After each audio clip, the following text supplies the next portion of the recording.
I think a materialist approach to things is very, very consistent with my experience in Christian social justice. I feel like the deeper I get into anarchist practice, the deeper my faith is getting at the same time. I would hope that, securing means of life for all would be something all people of faith would say, oh yes, that's at the basis of what we believe. Those who are most marginalized know the most about the true, the good, and the beautiful. To me, it's less that I think building class solidarity is a bad thing, as much as it seems like if you don't attend to things like anti-Black racism, that's always going to get in the way of building class solidarity, actually. And when you go back, you find that a lot of revolutionary grassroots participatory movements, the precursors to what you could call the barrio assemblies and these grassroots neighborhood organizations, a lot of these were sponsored by the church. What does it mean to say that the Christian tradition is internally contradictory and there are antagonisms there and you're always being faithful to some aspects and betraying other aspects?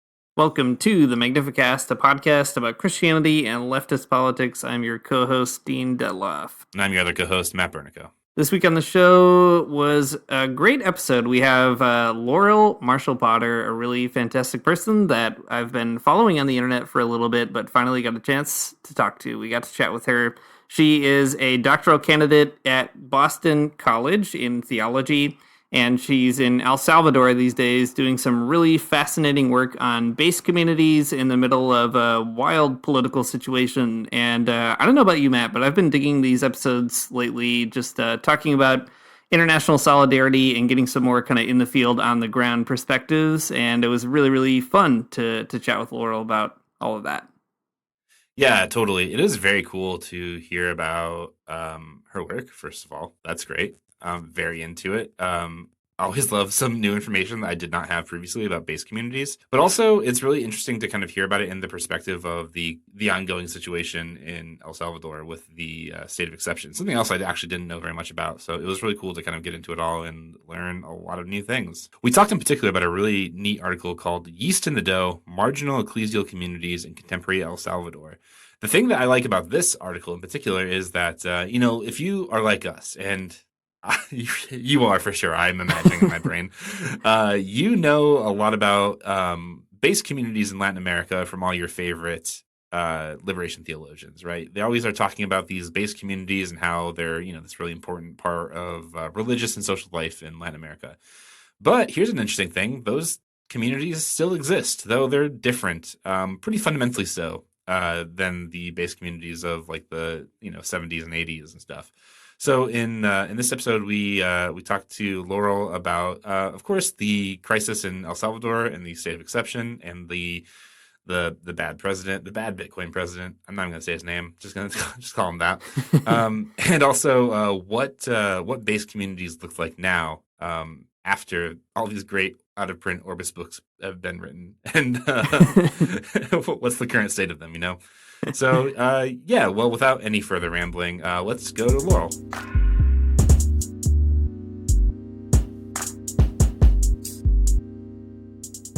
Laurel, welcome to the podcast. Whenever we have someone new on the show, we always just ask them for a very vague and broad introduction. So, who are you? What are you all about? How would you introduce yourself to a bunch of people that you don't know? Sure. Hi. Well, I'm really pleased to be here. I think my current one sentence introduction could be that I'm a PhD candidate in theology at Boston College, and I'm living in El Salvador this year, working on dissertation research. That's great. Congrats on keeping it so short. Oftentimes we have guests and they just go on and on and on. I appreciate this is a short elevator ride between two floors, so you've nailed it. That probably means you have a good dissertation, I would think, as well, if you can be succinct. We're excited to get to know your work about base communities in El Salvador, but because you're there and the circumstances are pretty dire these days, we're hoping you could also tell us a little bit about what's going on in El Salvador right now. What's happening, especially with this extended state of exception, and how are you related to that? Yeah, I think that probably the two main things that the average person knows about El Salvador is the work of Oscar Romero in the 80s and the prevalence of social violence and gang violence today. So what's going on right now is kind of a continuing saga of the gang violence and social violence, police violence situations. So in March, like March 25th and 26th of this year, there was a spike in homicides, which we learned later was because the government was negotiating with the gangs and the gangs weren't happy with government responses. And so their threat was by murdering over 80 people in like a 36-hour period. And so the government's response to this has been to institute what they're calling a state of exception, which has now been going on for over 6 months. So I don't know that exception still applies to something that's been happening for the majority of the year. And essentially it started by restricting constitutionally guaranteed rights that people have. So the right to private communications, the right to free association. When someone's arrested, the administrative period before they know what their charges are by the Constitution is 72 hours, and that's been extended now to 15 days.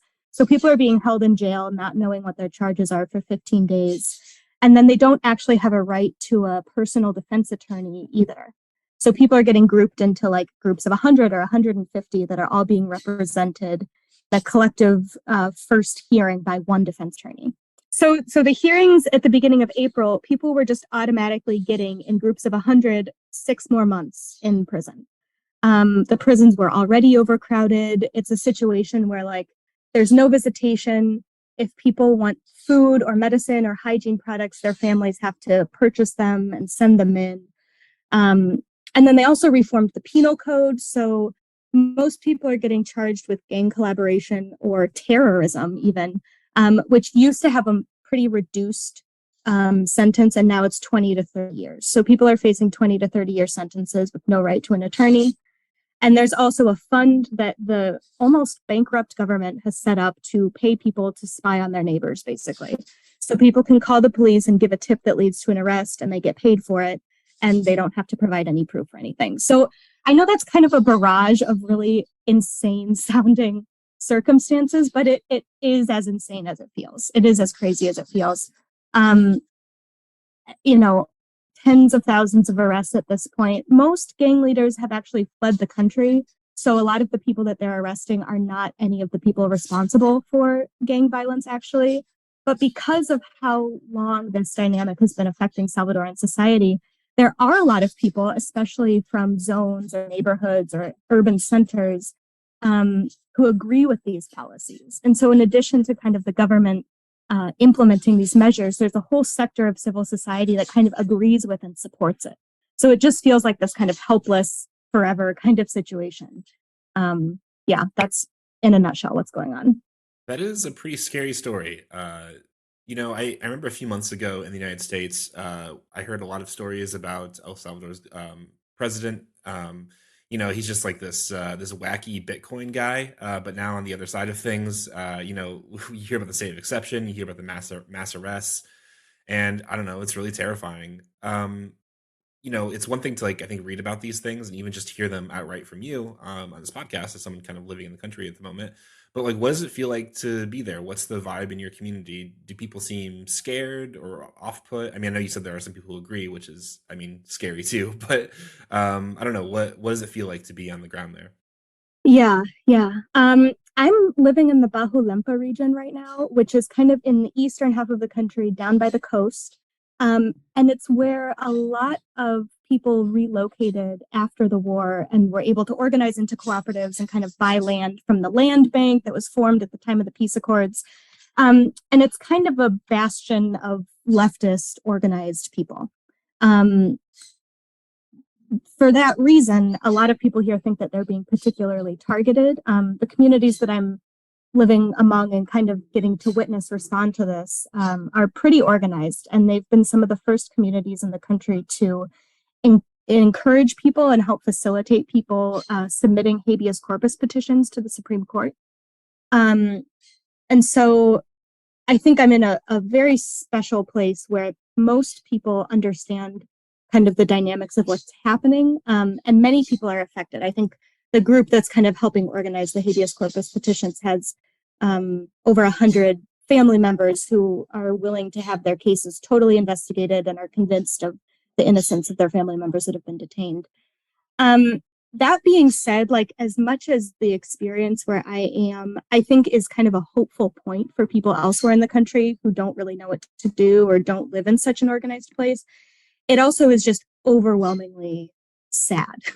It's just such a clearly unjust situation. And we meet every Thursday in the afternoon. And so when we go, and sometimes not everybody comes, or, you know, there's about 20 people that are solidly there. And it's just week after week, like their spouses and children and cousins and aunts and uncles have basically been disappeared from their lives and might be disappeared for the next year or 20 to 30 years for actually no reason. And it's this gaping, like evil thing that is so hard to look at and so hard to listen to. And it's truly heartbreaking. And there's a lot of fear too, especially among older generations. So the people who have been helping organize the habeas corpus group are the younger members of the base communities in this region. A lot of the older members of the base communities are really affected by unhealed war trauma, and seeing soldiers everywhere and seeing police everywhere and having people be disappeared from their homes in the middle of the night really harkens back to the 70s leading up to El Salvador's civil war. And so some older community members have said, you know, this group can't meet in my house, or I don't want this group meeting in my community. And so trying to deal with these elders who have so informed and formed these younger base community leaders, that's been kind of another inter-community tension that is just really, really sad to see. Yeah, you mentioned base communities, and maybe it's a good way to sort of bring that in. You wrote this really amazing paper called Yeast in the Dough, Marginal Ecclesial Communities in Contemporary El Salvador. And maybe at the end we can find out a little bit, a kind of update from that paper. Maybe we can figure out how those base communities are responding to the crisis right now. But I'd like to kind of set the stage a little bit, too, about the things that you research in relation to everything going on. I think, you know, Matt and I talk about base communities a lot, but we're not experts on them. We always think of, you know, our favorite liberation theologians, and maybe that makes sense, but that's a kind of limited frame too, right? They're so much bigger than that. So you have, as your paper explains, not only do these base communities still exist in Latin America, but they're a really integral part of religious and social life. So for folks maybe who have heard of base communities or have kind of a limited understanding, or maybe they're hearing for the first time even, how would you explain what a base community is, and what's their significance now into the 21st century? Sure. So base communities were kind of the major pastoral initiative of the Brazilian Bishops' Conference in the mid-1950s. So this is before Vatican II. I think a lot of the time they get reframed as kind of a reception of Vatican II. But it was really based in some indigenous community and culturation kind of movements in Brazil, but also the presence of foreign missionaries from Europe, especially Belgium and France, where the worker priest movement was very strong. And they essentially were like Bible studies after Mass. So the priest would say Mass, and imagine us in the pre-Vatican II church in Latin, back to the people, not a whole lot of interaction. People's Christian life was kind of summed up by receiving the sacraments and going to Mass on Sundays. And then afterwards, the priest would invite the community to stay and read the readings in Spanish and kind of comment on them based on what they were going through in their life. So this was a way of organizing people and kind of doing pastoral work that was certainly then encouraged by the reception of Vatican II, which really emphasized scripture as a foundation for the community's liturgical life. So in El Salvador, this way of doing pastoral work got here in the late 60s. So after the first meeting of the Latin American bishops at Medellin, as the reception of Vatican II is kind of slowly making its way up from like Argentina, Brazil, Chile, up to the Central American Isthmus. And there were kind of three centers for base communities originally in El Salvador: the Sacamil neighborhood in San Salvador, the communities down by San Vicente and Tecoluca, and up in Suchitoto. This is probably too close up. But really, it just contrasted with the previous ecclesial life, which was really based on individualist, kind of spiritual, transactional almost participation in the sacraments.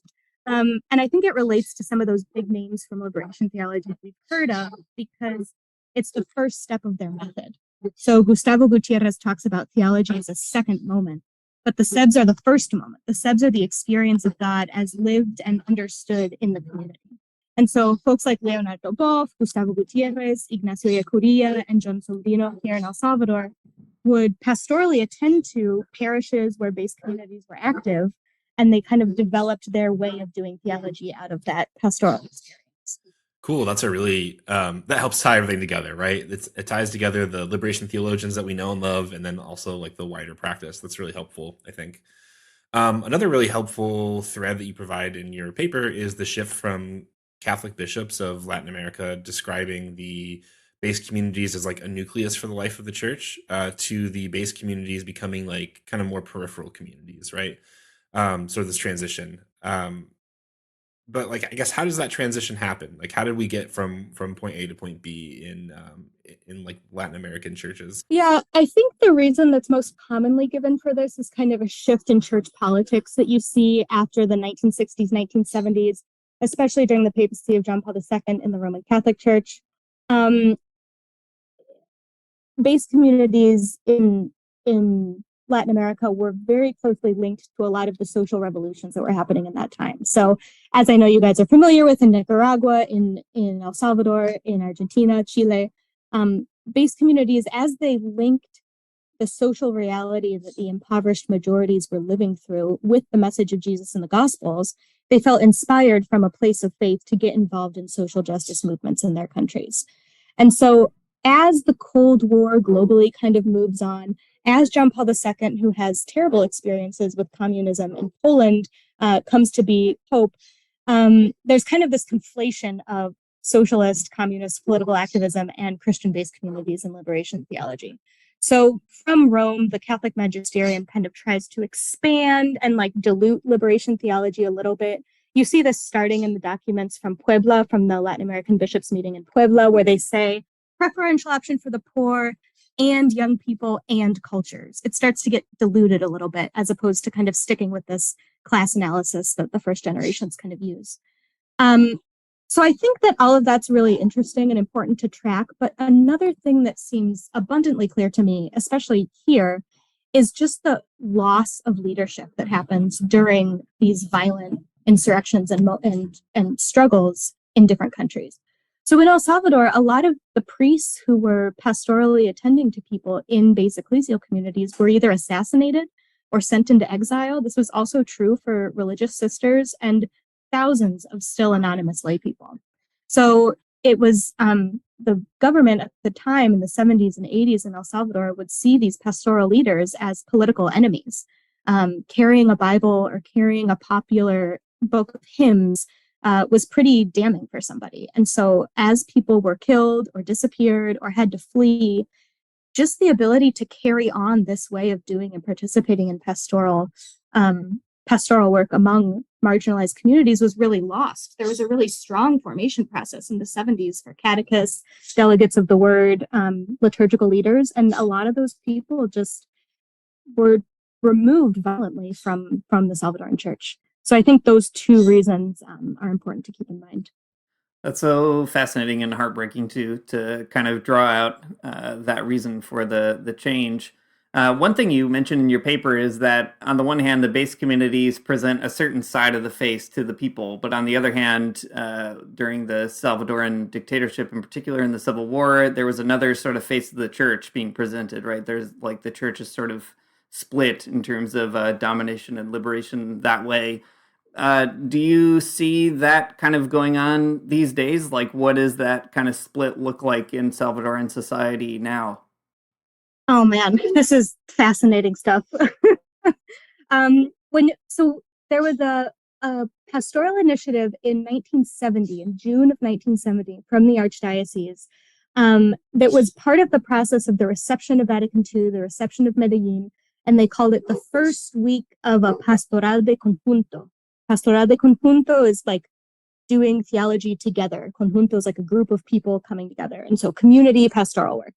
And the Archdiocese in San Salvador was very, very supportive of this. There were lay people, religious sisters, brothers, priests, seminarians there participating. But all the other bishops of, at the time, 4 other dioceses in the country refused to send any delegates. They didn't show up themselves. They said that what's really needed for the church is for priests to be more moral. They were worried about the moral corruption of priests by being in contact with lay people so much. And so even as base communities are kind of coming into their own in El Salvador, you almost have this rejection of some of the principles of Vatican II. I mean, I would argue that Vatican II was never fully received by the Salvadoran church because broader church politics were kind of already at play as people were starting to come into this. So today, it's been really interesting for the last 5 to 10 years. When I first moved here in 2011, in January of the following year, 2012, there is this beautiful mosaic mural on the front of the cathedral downtown that if you Google, you can look up, done by Fernando Jor, who is probably the most famous Salvadoran visual artist. And the Archbishop took it down overnight. We woke up one morning in January and there was just this pile of rubble and tiles at the foot of the cathedral with no explanation given. Like, it was really this symbol of people's participation in the archdiocese, and it was just gone. And then a couple years later, he kind of closed the Archdiocese Office for Human Rights that Romero had established. He was really not well seen by the communities. But then, as Romero's beatification process was initiated and as Romero was canonized, he found himself having to really, I think, learn about Romero and educate himself about what it meant to be an archbishop at a time of social unrest. And so we saw a lot of positive signs, I think, between 2015 and up until recently. A lot of openness, some meetings with the CEBs at the Archdiocese office. The current Archbishop apologized on behalf of the church for the CEBs feeling kind of left out of the structure of the church. So some really positive openings. The celebration of Romero's canonization here in San Salvador was a shared liturgy between the archdiocese and the base communities, who have a totally different, not totally different, but some different ways of celebrating. It was pretty beautiful, but the Archbishop's response to the current state of exception has been less than stellar, to put it lightly, and pretty offensive at times. So pretty ambiguous. It continues to be pretty ambiguous, as I'm sure most like historical ecclesial power structures are always going to be. I have so many other questions about it, and I hope we have time to get into them. But one thing that's kind of on my mind is, you know, it's not hard to find sort of like books and articles, especially from the 80s, talking about what lessons these basic ecclesial communities have for people in the global north. And, you know, the social contexts were really different then, but people were still trying to make those connections and figure out what lessons were there. And the contexts are still different, but it seems like maybe there are some more similarities. Maybe not. I don't know. You can tell me. But you mentioned that the CEBs are trying to figure out what to do in light of also an increasingly kind of non-Catholic public and less diocesan support, as you're saying, this change in the church. And at least that part feels actually kind of similar to my own life and work in a Catholic social movement in Canada. So, you know, naturally I'm like, okay, how are they doing it? I got to know so I can take all the help I can get. So what are the lessons from the CEBs maybe trying to negotiate these changing realities? You know, I don't live under a wild dictatorship here in Canada, but that kind of sociological piece, like, do you think there's any kind of neat lessons to be transmitted to those of us who are trying to figure it out up here? You know, one thing I've been thinking a lot about based on people's witness here is like little c Catholicity. So when we come together from kind of different perspectives and different points, there's kind of a richness that I think is a corrective to maybe first generations of CEBs and liberation theology, which had such a strict and focused class mediation, understanding and analyzing reality from the perspective of class and material economic poverty. I think now we're starting to see an appreciation of different cultures, so indigenous and African diaspora wisdom traditions as partners in the struggle. I think we're starting to see an analysis of gender and sexuality that wasn't present in the first generation. And so this kind of broadened attention to different social factors that cause marginalization and exclusion, I think means that we have a struggle and we have a group made up of a bunch of different little lights out there in a vast darkness. And so that's a pretty different image than a struggle for a victoria final, which is what you would have heard a lot about in the 70s and 80s. So I think there's some wisdom in this, like much less totalizing drive for kind of the victory of one way of seeing the world, and much more of an appreciation of all the different ways that people survive and resist these great systems that we're all kind of working against, and see opportunities for allyship and for working together between groups that previously might not have talked much to each other. So that's something I've been thinking about a lot. I think instead of this like class analysis kind of mediation, which the first generations would have called like the social analytic mediation of reality, I think a decolonial mediation is kind of a more proper way of understanding how people are seeing and thinking about history as it unfolds, seeing and thinking about the place of the church in history, with much more porous borders. That's a pretty hopeful sign for me. I think it's much more realistic to think about resistance as opposed to a final victory, you know? Yeah, that makes a lot of sense.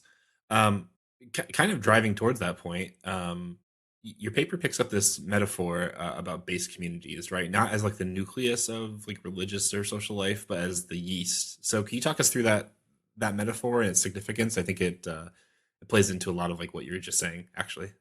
Yeah, I think it relates a lot. I think thinking about them as yeast, as not necessarily the majority experience or the most important experience, it gets us out of this trap of kind of like justifying this way of being church or being defensive about it, and just admitting like, yeah, this is a small experience. It's a ferment for the masses.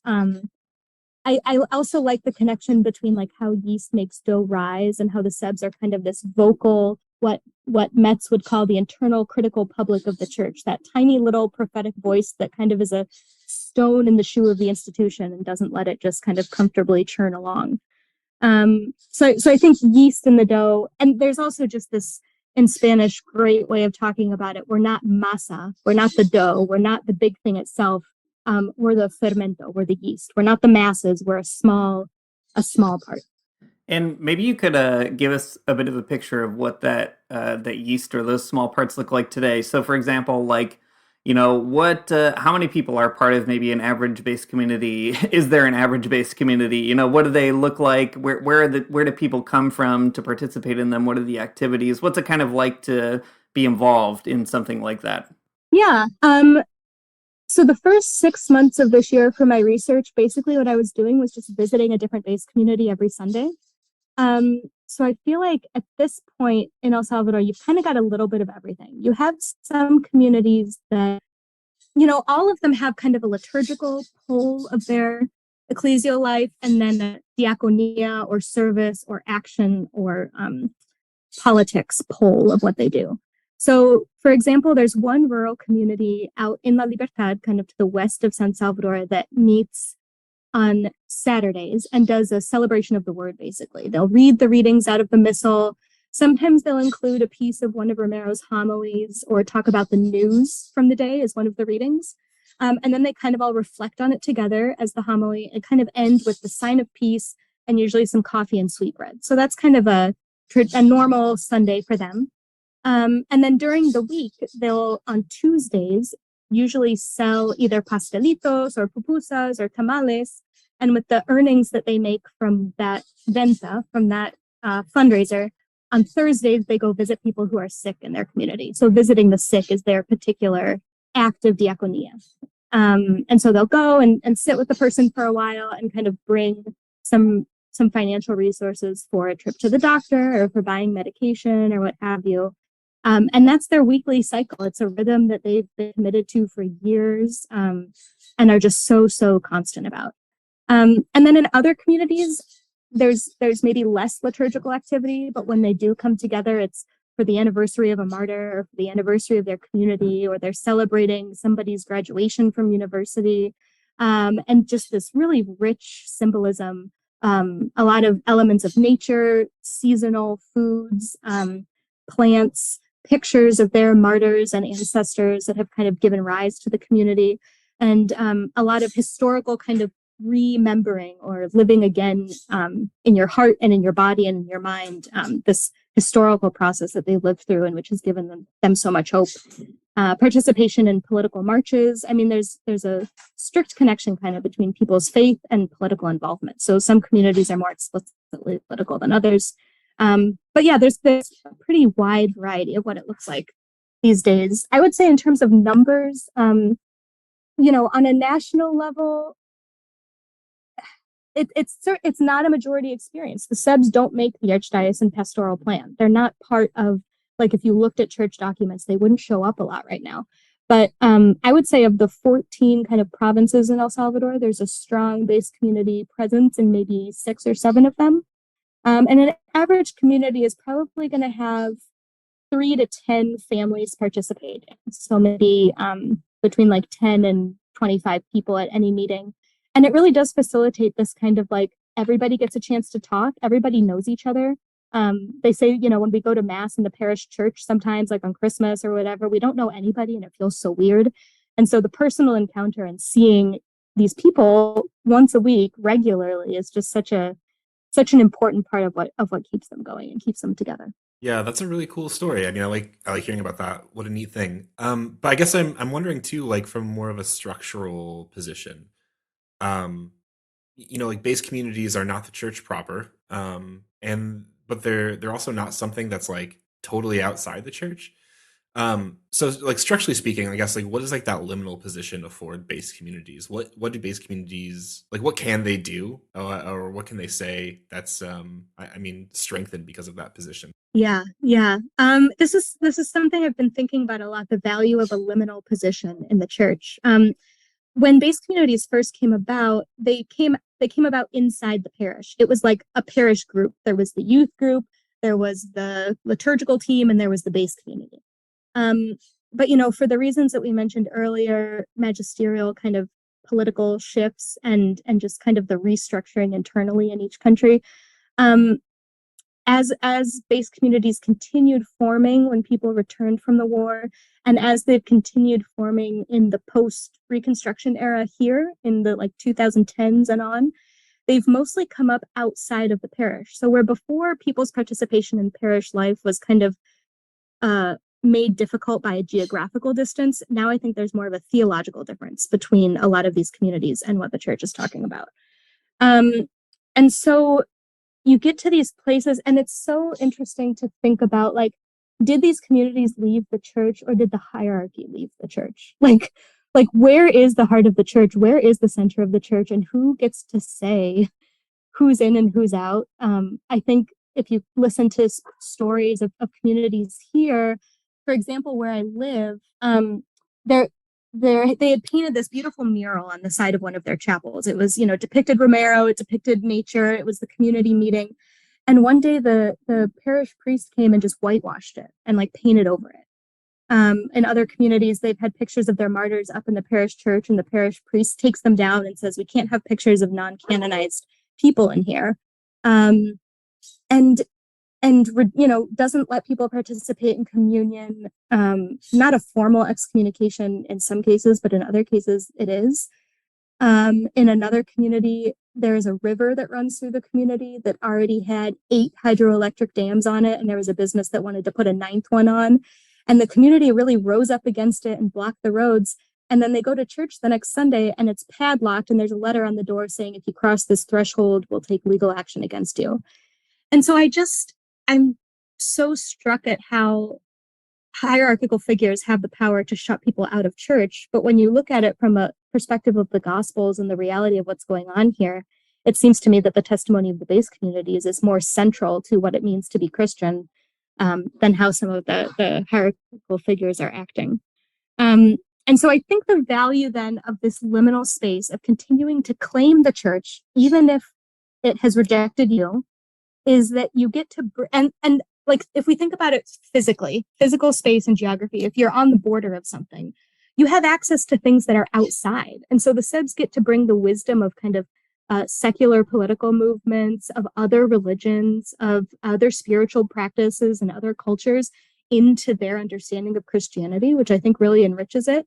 And they also, to a degree, get to represent the Catholic Church in some of these political struggles. So I feel really proud to be associated with these Christians that are involved in political struggle, when that's not necessarily the testimony that all Christians are giving. So I think when you're on the border, when you're in this liminal space, it's not comfortable maybe, but I think there are some opportunities there without which the church is poor. You mentioned this kind of challenge of plotting the hierarchy and figuring out, what they are able to kind of put the boot down on. What has it been like in light of Pope Francis's papacy and the canonization of Romero? I mean, have those things kind of vindicated the base communities in any way? Do they make it harder for local bishops to do that kind of thing, or for a priest to whitewash a mural? Like, it takes a long time to change those infrastructures and kind of maybe paddle upstream of a lot of other changes that were made in the many decades before Francis. What's that been like? What has that shift been like in the experience of the CEBs and the local church? Yeah, I think people see Francis pretty unequivocally as a positive figure. I mean, I think they're pretty proud to have a Latin American pope and have somebody who kind of understands the history of political struggle in Latin America. And the canonization of Romero, I think for a couple years certainly kind of calmed these tensions. There was a lot of back and forth about like the song that the archdiocese composed called him a martyr for love instead of saying he was a martyr for the gospel. And so people felt like that was kind of a toning down of what he really meant. At the beatification in 2015, there was this big stage set up at kind of a main bus stop in the middle of the city. And then there were 100 plastic chairs, like several hundred feet away from the stage, that were for quote unquote the people. And like none of the people knew anybody in those plastic chairs. And then the slogan of the canonization was, "Your people made you a saint." And so there was some recognition that like it was these rejected, marginal, in many cases, women Catholics that kind of kept Romero's memory alive for so long until the hierarchy kind of caught up. So there were some interesting power shifts, I think, in those years, like between 2015 and 2019, maybe. But to a degree, I do think it's easier for hierarchical figures to recognize Romero because he's not around anymore. And so then when you get to actual political issues right now, government, the quarantine process in El Salvador is really terrible. And now the state of exception, when the archbishop is called upon to respond to real-time political things, it becomes much harder to be prophetic. Well, maybe we can bring this conversation a little bit full circle here. You've told us about the state of exception, how awful that is, and it is really bad. And we've also heard about, how the base communities have been figuring some of this out and organizing, and that's cool too. But also on this podcast, we try to talk a lot about solidarity. So what would it look like for Christians in the global north, especially in Canada and the US, to be in solidarity with the people who are struggling in El Salvador today? Yeah, solidarity is also a huge word here. During and after the war, there were a lot of churches and other politically active and leftist groups in the US who really sought to understand and kind of unmask, especially US foreign policy in Central America. But I do think there are some nuances that are kind of changing the way we think about solidarity. One image that has kind of always accompanied that word is kind of a walking with, that solidarity is walking with the people. But I'm not sure that that's as helpful of an image as we think, because it assumes that we all have the same starting point. It seems to me that like the reign of God is somewhere in the middle of all of our different starting points, and we need to walk towards each other instead of walking on the same path. I mean, that just feels a little constructed to me. So I've been thinking a lot about like the subjectivity of struggles and even subject and object linguistically. Like when we talk about who knows what's going on and what should happen, affected peoples often know what's actually going on and have proposals about what should happen. And then the role of an outsider maybe is to become more of the object, even of the sentence to be known. So instead of being the one who knows, being known and being kind of read and being told like where you're messing up. Instead of being the one who acts, being the one who lets themselves get acted upon. I think solidarity for me involves a lot of unlearning and undoing a lot of the ways that my identity markers have kind of shaped my own conscience and ways that I think acting is good. So this undoing is not passive either. I mean, to walk towards each other, we have to take practical steps. And so I'm coming to think of solidarity more as this having a common destination instead of having the same path. I mean, with all the talk of synodality these days in the church, I really appreciate that. That's a good note. I'm going to be thinking about that a lot this week, not starting at the same place on that path. So thanks for that. One thing I think a lot about with respect to base communities is kind of what's the future of them. After the 90s, there was like article after article about how liberation theology is dead. This way of doing church is going to pass away. And it's clearly shifted, right? As your article points out, there are big changes, but saying that they're weakened is maybe not the right word, right? They've got some kind of other strength maybe. And of course, the experience is different across Latin America. What do you think is the future for base communities in El Salvador and across the continent in general? Yeah, I think that's something that base communities themselves are reckoning with.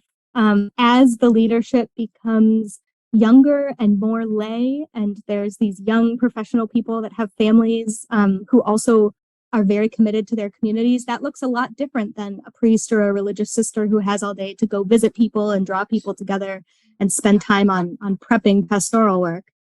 So that's certainly a factor in what's going on. But I do think that they're a little bit like COVID, maybe, in the sense that we'll continue to mutate and continue to kind of figure out how to stick around and keep bothering kind of more hegemonic ways of being church.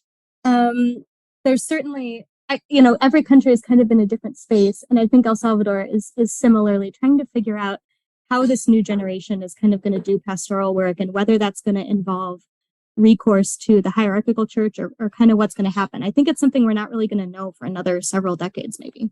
And do you have any sense of maybe like how El Salvador's experience of base communities stack up against or alongside other countries, like in Brazil, for instance, like what's the sort of relationship there? Obviously, vastly different countries, very, very different kind of demographics and populations, but what's that kind of feeling across the continent? What's maybe the state of the movement as far as you can tell from where you are?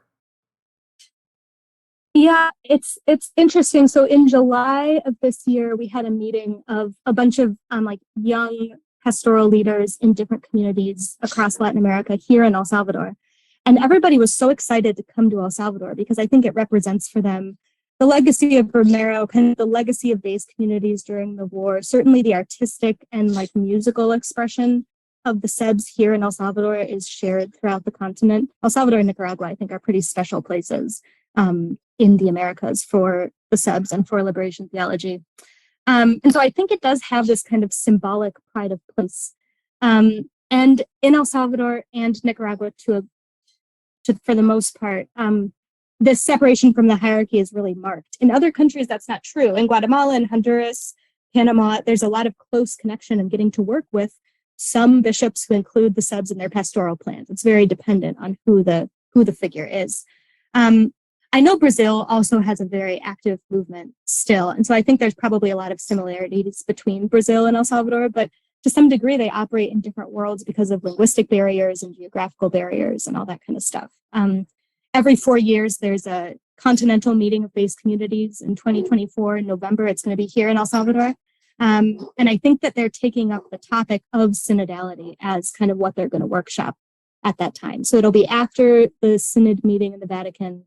And I think it's going to be kind of a reception of what comes out of that. So I'm really looking forward to seeing how that goes too. Laurel, it's been really cool hearing from you and hearing about your work. We'll definitely have to check in again in the future to see what's going on in El Salvador and how things are shaping up. Hopefully better. Hopefully things are only get better, but we'll walk towards the answer with you. That's for sure. No matter what happens. But I guess lastly, maybe just to wrap things up, where can people find and support your work? We know that you just helped put together a great piece in the last issue of G's on global solidarity. Definitely a shameless plug. We love G's. Definitely get this new issue. It's very cool. But apart from that, where else can people find your work and read about what you're involved with? Oh, well, I'm so grateful to have met both of you and to get to talk about my closest interests for the last hour. So Liz Gandolfo at Wake Forest University, who lived in El Salvador for a while as a volunteer, and I put out a book in July kind of about the process of the CEBs from the 80s on. It's called Remembering the Reign of God, the Decolonial Witness of El Salvador's Church of the Poor. And I really hope that it can get out there and that we can start getting some feedback about it and talk about what's going on with the CEBs today. The last chapter is actually about solidarity between churches in the epistemic north and churches in the epistemic south. So that will articulate it, I'm sure, much better than I did here. And I'm really excited for people to start getting their hands on it. That's great. Well, we're going to have to read it. We'll have you back on. Maybe we'll talk about that book some more. I'm excited to get into it. Laurel, it's so fun to get to know you and have you on the show, and we'll have you back again for sure. Thank you both so much. Thanks for listening to the Magnificast. If you like what you heard, you should go read the whole article that Laurel wrote. There's a ton of stuff that we didn't get a chance to talk about. There's a really great passage or section in there on decoloniality and base communities, and it's great. Laurel kind of touched on it, but you should read the whole thing. It is fantastic. You can support us on Patreon at patreon.com/the Magnificast. You can find us on Twitter. You can try your best to email us, but listen, we don't really check it that much anymore. Let's just be honest. Our intro music is by Mario Armstrong, and our outro is by the Illogical Spoon. And we'll see you next week.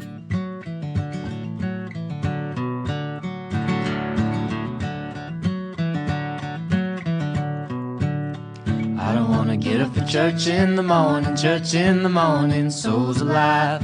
Heaven come to earth and there won't be no church. We'll meet down by the riverside.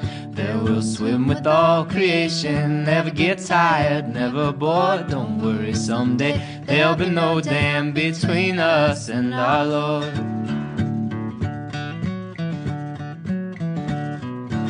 Jackson, keep your hoods up. Keep your hoods up and you stay up late. In Jackson, you keep your hoods up. Well, you keep your hoods up and you stay up late. Oh, don't mind a cold night, but we might mind if you leave too soon. So come on now, it's still early. At least I